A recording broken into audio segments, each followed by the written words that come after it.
Hi, day 3. I'm Kevin Aronson, Hampshire School of Photography, and this is 30 days of Photoshop. Day 3 of 30 days of Photoshop. And today gets really exciting because we start looking at some of the tools and how to use them. Way! So you're going to act stupid when you're old because everybody expects it. And we're looking at one of my favourite tools, even though it's not necessarily the kind of tool that a lot of pros would use. And I'll explain why, and I'll give you some kind of anecdotes and insightful thoughts into how you use it and how not to use it. So let's get cracking with day 3, 30 days of Photoshop. So we're going to be looking now at using this tool up here, which is called the Spot Healing Brush. It's quite possible that when you look at the screen on your computer, you don't see it because it's entirely feasible that a different one of these is selected. If you look at the bottom right hand corner of all these buttons, or most of them, there's a little white triangle in the corner, and that means if you press and hold that button, you get a drop down menu and you can select a number of different tools from that one button. Now if I've been using a different tool like the patch tool, that would be the one that's visible, and in order to find the Spot Healing Brush, I just click and hold until the full menu appears. So the Spot Healing Brush is one of 3 tools we're going to be looking at here. Actually, we're going to look at the last one as well, the Content Aware tool. But today we're just concentrating on this particular tool. And why are we doing this? Because one of the most commonly used features of Photoshop is the ability to get rid of things we don't want. And this process is normally called cloning or healing.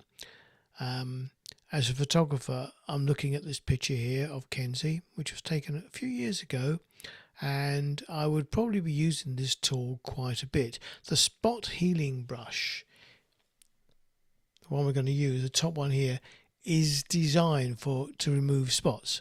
So she's got a little bit of acne, and what we would do, we would just click on it and just zoom in.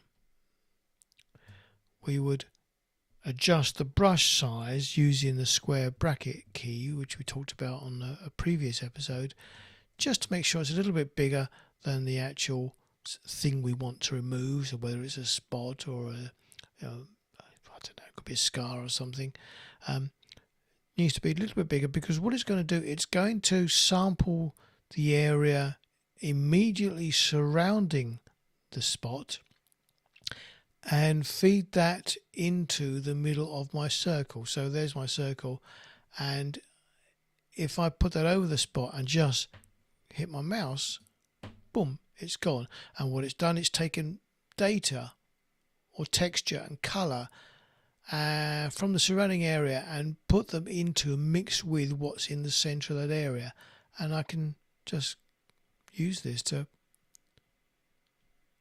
get rid of all kinds of imperfections in the skin.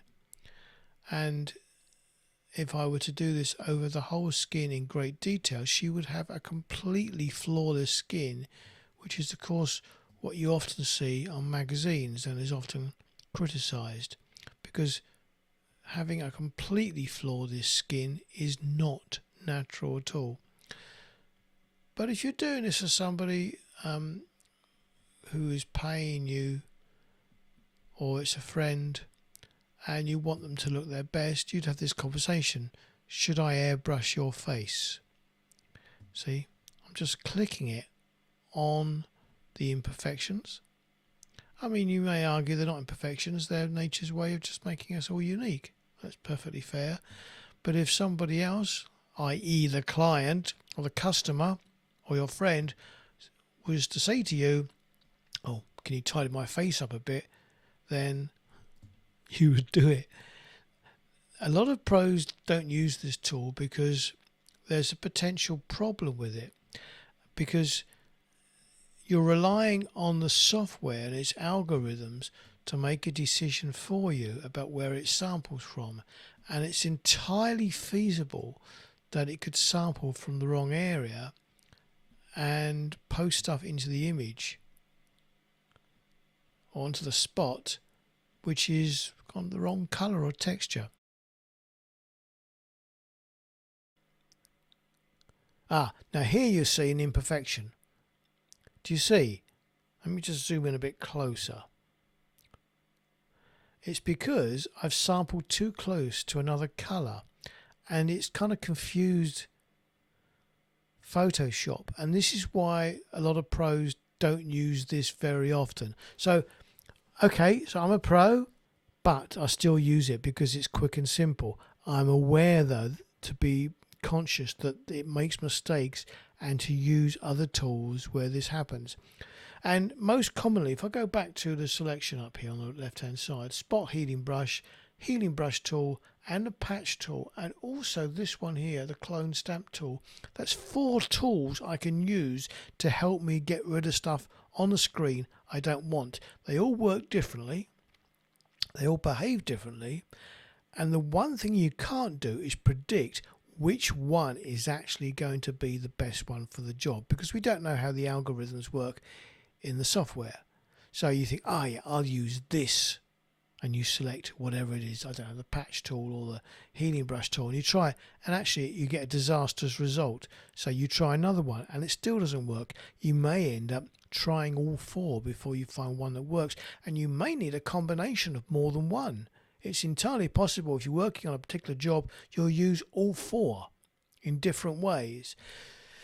So only by experience and constant practice will you actually end up with a kind of gut intuition to pick the right tool. But even I'm afraid, with all my years and hours spent on Photoshop, still make mistakes, and there's a good one. So that's a mistake. It's sampled badly. I'm going to undo that. Remember, the undo is Command or Control Z. I try it one more time, and that dialog box came up because I had a different tool selected. You're going to go back to the spot healing brush. Let's try it. Just make it a little bit smaller. That's better.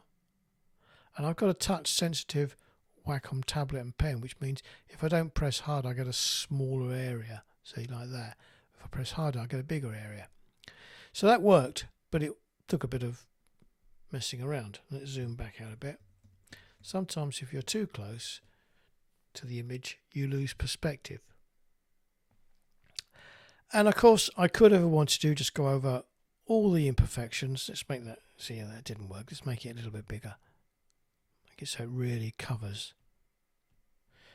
Yeah, so I did mention about it being wrong to get rid of freckles. Getting rid of freckles, getting rid of moles, getting rid of stuff which is normally naturally on the face or the person, which is really part of that person on a permanent basis. It's debatable whether you should ever remove them, because you're removing something which is, it is that person, you know, they have that mole, they have those freckles. And if you're taking pictures of a person and you're getting paid, then I would be really very cautious about removing stuff like that, unless you've had a conversation with them first to see whether they want that removed. I have removed stuff for clients, but only at their request, and I've always gone back and only kind of partially moved it. And they say, no, I want more. So I've gone back and taken more away. Say, no, can you get rid of the whole lot? And I've done it, and it hasn't looked natural, but that's what they wanted. So, you know, the client's paying your bills, you have to do what they say. Most clients, most customers won't want that degree. If it doesn't look natural, usually they don't want it. Now, here's the thing. If you're preparing an image for someone, a client or a friend, and you're being sensitive to that kind of stuff so that you're not taking everything off, you present them with an image which still has those imperfections in, and they're happy with it. But if you're trying to show on your website as a photographer, as you're working as a pro, or maybe a semi-pro, working pro in your part-time, semi-pro, then I think it's quite permissible to tidy up the image and create the look so that that photo looks its absolute best, so that when people look at it, because they're looking at your work, you're showcasing your skill level, they will say, wow, that looks amazing. Now you can tell them if you end up talking with them, actually I did a lot of Photoshop on that, But the idea is to get people to stop and look at your work so that they're pretty impressed. They're not going to be impressed if you put a picture of it up there with someone covered in acne. I'm sorry, it's just a hard, realistic fact of life. Most people want to see amazing photographs. So on your website, you should prepare your pictures to an extra level so they show off the model, your work, your photography to its very best. These are deeply philosophical and existential questions, aren't they? Great. Okay, so we're still working with the Spot Healing Brush tool. One of its other great uses is working on hairs. If I zoom in on the hair and moving the space bar down, pressing the space bar so I can grab and move. Remember that from the previous session? Look at this hair. Now, if I just reduce the size of the brush and I just do that. Whoa, look at that. That gets rid of hair. Little mark there, didn't quite do it right. And I see a few little imperfections, so I'm just clicking on this to tidy them up. But look at this. And I tend to do this a little bit at a time. I find it doing it slowly, a bit at a time, is more successful. Moving the mouse, pressing the space bar again to move the page. And now, be very careful, tiny little pieces here. Tiny movement, and look at that, it's gone. Okay, so I pick it up here. It's getting rid of two hairs at the same time. If you've got, oh look, it's created a hair by itself. If you've got a hair crossing the eye, this is not a bad idea to do. But now it gets a bit difficult because I'm going to undo that because it's trapped inside some other hairs. So I would use a different tool for that, the one we're going to look at tomorrow. We've got hairs dropping into the eye here. I'm just going to get rid of that. That's made a mistake. I'm going to make it a bit smaller. There we go. That's better. And if it does leave any kind of artifacts behind, just take them out. Make it a bit bigger. Lovely. And this one as well. Find this very satisfying doing stuff like this. Quite cathartic. Cleansing. Bit of a zen moment can be. And actually having a model with lots of hair over her face can be quite distracting. So the removal of unwanted hairs is quite common. I would remove that hair with a different method, one we'll look at tomorrow. What about the other eye? That's okay. Any other hairs? Let's zoom out. No. Okay. Pretty good. We've got some issues down here and we've got some very small pimples. Nothing serious. But if I'm really going to tidy this image up and demonstrate how this tool works, we'll just spend a few moments on those. And the fact that you can draw it in lines as well is quite nice. And if your tool size is too small, you can kind of enlarge it by drawing a larger area like that. There's another one. Gosh, I really could spend forever doing this. It is so soothing on the spirit. Just doing this kind of stuff. Okay, I'm going to leave it there. It's not completely done, and this really is to just demonstrate how this tool works. What I've done it on the original background layer, which is something I would never normally do. So I hadn't spotted that on this occasion because it's a demonstration. I hadn't spotted that.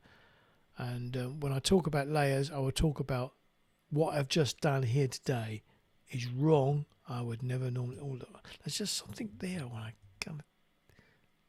There's a little kind of line thing going on there, and do you see how addictive it is? Working in Photoshop is one of those things that keeps you up late at night, and I swear to you, my first marriage was affected by the number of hours I spent in Photoshop and Lightroom editing my images. I'd come home from work, I'd eat, and I'd go straight up to my office and spend hours doing this. And I often hear from students, they get so trapped into doing this kind of stuff that you know, when, fellas, you know this one, when you're working on something in your den or in your office, and your wife calls up, dinner's ready. You go, right, I'll be right down, and just do a little bit more, and a little bit more, and before you know it, she's screaming up the stairs, your dinner's cold, I've put it in the bin, because you've been up there for another couple of hours. You just got completely lost in Photoshop. Anyway, that's it for now. Tomorrow we'll look at a different tool, another one which helps you tidy up the image. Well, wasn't that interesting? I bet you're sorely tempted now to crack open Photoshop, grab hold of your Wacom, or go and buy one. I wonder who's going to buy one of these. So, one person sent me a message saying, what's a Wacom tablet? This is a Wacom tablet. There we go. Trying to get it in front of the camera then, stretching the cable. There you go.